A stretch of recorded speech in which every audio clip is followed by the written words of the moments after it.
Serebrianka est toujours sous le contrôle des forces armées ukrainiennes et la forêt au sud de Grigorovka se trouve dans la zone grise. En direction de Krasnolimansk, les forces armées russes ont repris aux forces armées ukrainiennes une vaste zone fortifiée au nord de Redkodub, près du village de Glushchenkovo. En une semaine, nos forces ont progressé d'environ 1 kilomètre.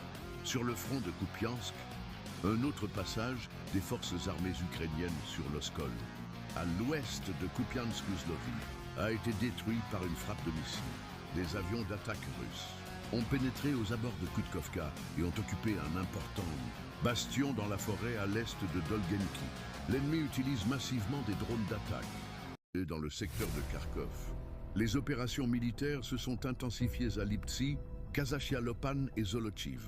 Dans la région de Volchansk, l'ennemi ne se lasse pas de construire des points de passage pour ravitailler ses unités sur la rive nord de la Volchia. L'armée russe les détruit immédiatement. Dans l'oblast de Soumy, les forces armées russes effectuent une percée dans 2 directions. Le long de la route de Pizarevka, qui relie 2 groupes ennemis à Pizarevka même et à Yunakovka, ainsi que le long de la route de Yablonovka à Krapovchtina.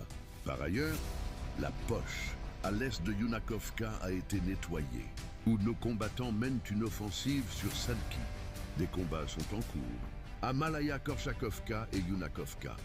Les systèmes de défense aérienne ont abattu 2 bombes aériennes et 110 drones en 24 heures. Voici à quoi est devenu le 1207e jour du SVO, rapport en date du 15 juin. En direction de Kherson, aucun changement n'est à signaler. Confrontation de contre-batterie entre les 2 rives. À Tiaginka, nos forces ont détruit le point de déploiement des forces armées ukrainiennes par une frappe de missiles. Dans le secteur de Zaporizhia, les forces armées russes se battent, essayant de percer jusqu'à Malinovka. Front du Vledar, de violents combats se déroulent à l'ouest de Volnoïpol, Zelenoïpol et Novopol. Nos militaires empêchent les FAU de stabiliser la situation dans la région de Komar. Nos troupes développent une offensive à l'ouest du village, en direction de Pereboudovo et à l'est de Komar. Elles percent les défenses des FAU le long de la Volchia, en direction de Zaporozhye et Yalta. Au nord, nos troupes poursuivent leur attaque sur Novukraïnka avec la perspective d'atteindre Dashnoye, le bastion avancé de la région de Filia Ivanovka-Podubnoye.